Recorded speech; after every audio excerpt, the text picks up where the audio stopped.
Hello, class. Professor Starr. Um, this week's discussion, we're supposed to choose two myths from the book Boundaries by Dr. Henry Cloud and Dr. John Townsend and discuss what they mean to us, basically, and how we've been affected and how we've overcome them. The two that I chose was the very first one, myth number one, which is am I being selfish? I've always been very helpful person, I guess you'd say. I always went way out of my way to try and make other people happy and do things that helped other people. And the main scripture that I used to always use was do unto others as you'd have them do unto you. And so therefore, whenever somebody asked me to help them, I always thought to myself, well, if I needed help and I asked somebody that I knew could help me and they told me no, that would probably bother me somewhat. And so I always felt like if I didn't help everybody that asked me, I was being selfish. Well, I finally came to grips with that and realized that that's not true. About 3 years ago or so, I was serving on our worship team at church. I'm married. I've got a wife. I have got a 13-year-old daughter, and at the time, I had two 17-year-old sons who lived with me as well. And I found myself taking on more and more and more and more, not just with my job. At that time, I hadn't had a day off in, I think, 7 months. I'd been working 7 days a week for about 7 months. And on top of that, serving on the worship team, I helped in the middle school at that time. I now do the high school. And everything that was asked of me, like the part that really got me was serving at our church. We do a lot of mission work. We do a lot of outreach ministry work at my church.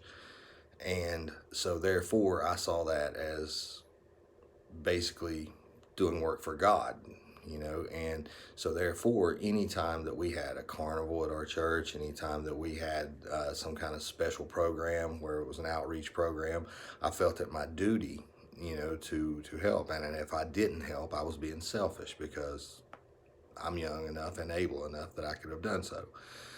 And then I realized once I started showing up to worship practices and I didn't know the songs, I was having to read them from sheet music. I hadn't even practiced the songs. I hadn't had a free moment to practice the songs. I had been so busy with my job and my family that I didn't even know the songs. And so therefore I was kind of stumbling through the music, and to me, I was letting not only my worship leader and my church down, and my worship team, but I was letting God down because I had made a commitment to do that, and then I wasn't fulfilling it to the best of my ability, simply because of a lack of time.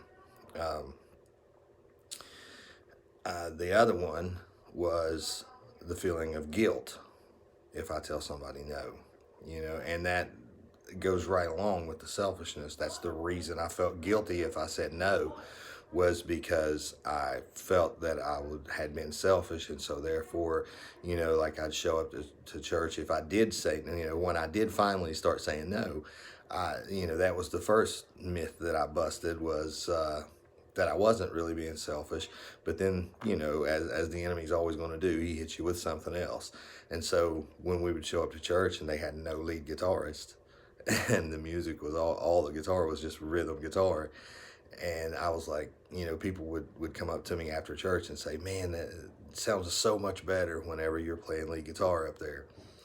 And I would feel guilty because I said no when I was asked if I could play, and it was always because I had to work. But at the same time, I was like, well, maybe I could shuffle some things around. And then if I finally realized on that end that even when I was shuffling things around, it wasn't working. and I was disappointing people more than I was helping people.